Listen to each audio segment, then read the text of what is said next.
Hello and welcome back to the second video in the series of that I'm doing on Ravelry and how I use it. This video is going to be about adding projects. I think it'll be a bit shorter than the last one. As you can see, I'm in dark mode, and I'll very quickly show you that I chose that by hovering over Bertie, my profile picture, and choosing it from this selection here of modes. So I've got a black background with white writing. Today, as I say, we're going to add to a project. So I'm going to go to my notebook and click on projects. And it says, and this is my project page. And you'll see, if I scroll down, some very poor photographs of my projects. And when I'm very organised, you see, I actually, if you can see these, I don't like these creeping lines that they put on here. So, but you can see I've got the year. I put the year in when I do them. I do a bit of admin every now and again. But again, we can talk about that another time. Today we're just going to concentrate on putting a new project on here. You can see I've got my ranunculus here, and I've not added any pictures of the actual jumper yet. I should do that, shouldn't I? And my cotton and linen top. But I've put that in the wardrobe. We know why that's in timeout. I've got a very old whip here. But apart from that, it's the only whip I've got on here at the moment. So let's add another one, shall we? We're going to add to project, just like we did with add to stash. So I'm going to choose... It says here I'm adding my 153rd project. That's quite nice, isn't it? It's not as embarrassing as the stash one. So it's going to be knitting, and I'm going to name it the Runway Tee, because that's what the pattern's called. I used a pattern, yes, I did, and I'm going to put the same in again. If I alter it a lot, then I might call it something different. So you've got the option as well. I didn't use a pattern, I made it up myself, or the pattern I used is not in Ravelry. So if you put it in here, it will do a search. So press continue, and it's found two things here that look like it's going to be similar. I put the word T in there, but actually the one I want, which is this one, is just called Runway. And I know it's by Stella Ackroyd, and that picture looks familiar to me. So I'm going to choose this pattern. And then we have got similar layout to when we were adding to stash. So I'm going to made for me. And what Ravelry does, it comes up with the choices that you've put in there before. So it auto-fills a lot of it. I'm not linking it to another Ravelry. I'm not going to put a finish by. But the size made, I'm just going to put largest in here, because I can't remember what inch bust it was. Something like a 63. And then come down to here. I don't normally fill in the pattern category, but I might today, because I'm showing you. So clothing, and then if I cursor down away from that, I'd call it a top, and it's a T-top. So I'm going to put it in there. And then you can add tags, you know, it might have been knit in linen, or you might have other Stella Ackroyd, or other tees, you know, that you want to add tags if you want to group things. And then the needles I'm using, I usually add my needles. So down here, got a little plus here, add needle. And I'm using two sizes of needle. So from the drop down, if you click on the down arrow, I'm going to use 2.75. And then I'm going to go back to add a needle.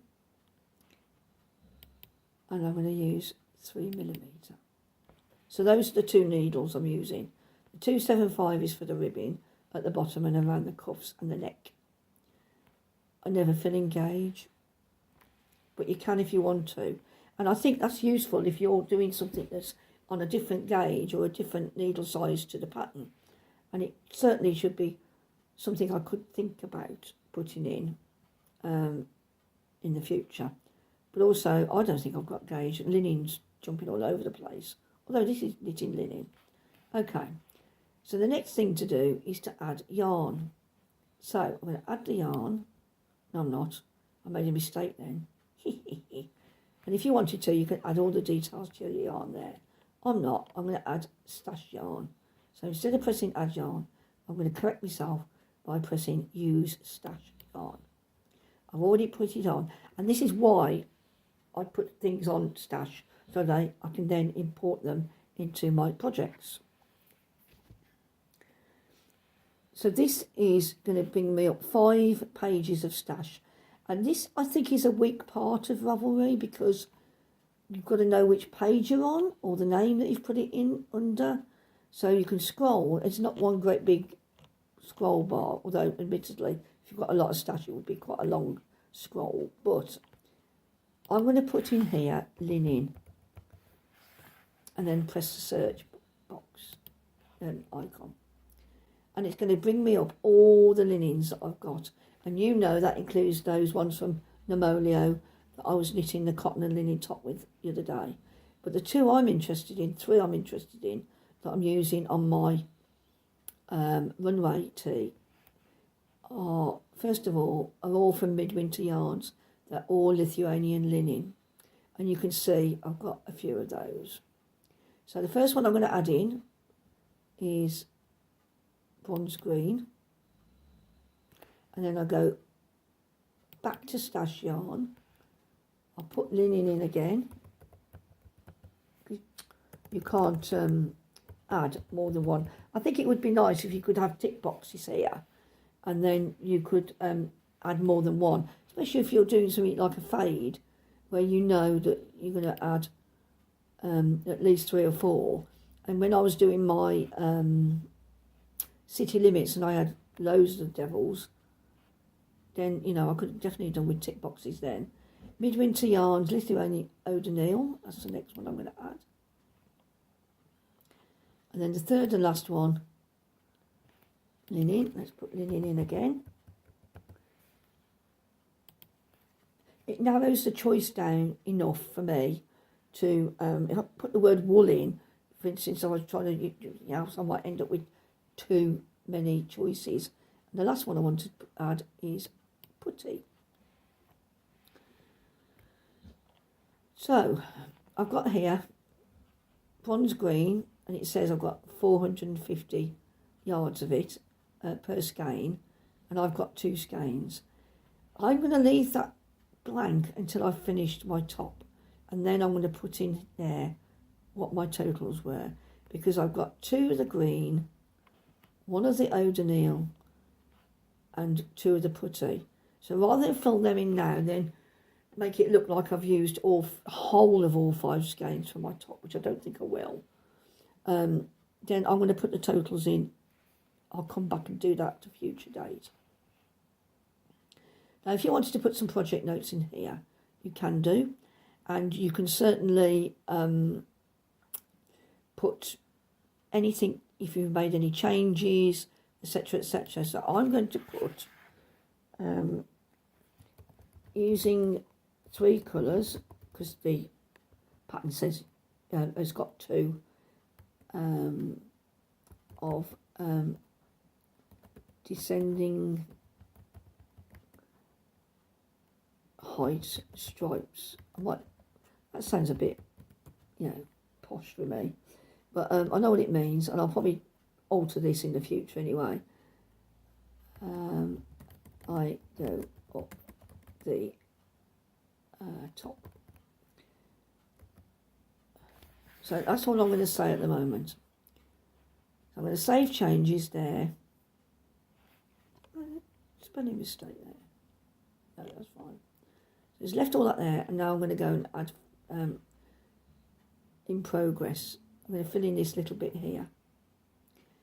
Now I'd say I've got about 15% done. I don't know. I can't remember when I started it. So I'm going to say I'm okay with it. I don't think it's the easiest thing to knit with linen. And I was just going to say that I started it in, it was definitely July. So I'm going to just say I don't know the exact date. And I will look back and see if I've got written the date down somewhere, because you can amend everything. So I'm going to save changes there. So it's filled that in, and it's a work in progress. And then I can update that when I've finished it. And it's pulled in details about the pattern Runway Tee by Stella Ackroyd. And then sometimes at the end I will click my overall rating for the pattern and my overall rating for the yarn. But I won't do that normally until I've finished. Okay, the only other thing I want to do now, say I don't fill everything in, but that's entirely up to you, is I'm going to add some photographs. And the photographs I'm going to add are just one photograph of the yarn that I'm using. So it's gone again back to my folder of yarn I've bought in 2021. I know it's midwinter, so I'm just going to midwinter yarns. So I'm going to go down and select this one here.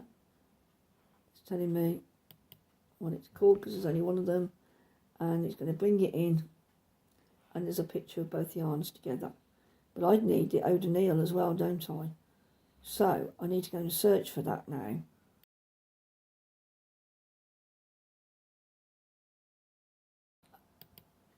I can't find it, so rather than mess about any longer, I will add the O'Donnell in a few minutes when I've finished the video, and I can come back and do that. So I'm finished with photographs. So there we are, there's my project details. So all I want to add, you add as little or as much as you want. And I'm going to go back to my project page up here, and there you are. It's got Runway Tee, whip, and if I can only see the yarn, that does normally mean, you know, I've not taken any photographs of the end thing. You've got Thundercloud Kisses here, and I've not added any pictures of the yarn, which is annoying because I've probably added the yarn. So we'll just click on that. There you go, look, I've got the yarns there. They've both come up, but I've not put the photographs in. So I will do that probably in a few minutes. Now I know it needs doing. I just like pictures of the yarn in my project to see alongside the finished photographs. Okay, so that's how I add to projects. Only a quick run through there. Again, if you want me to go over anything, then I can.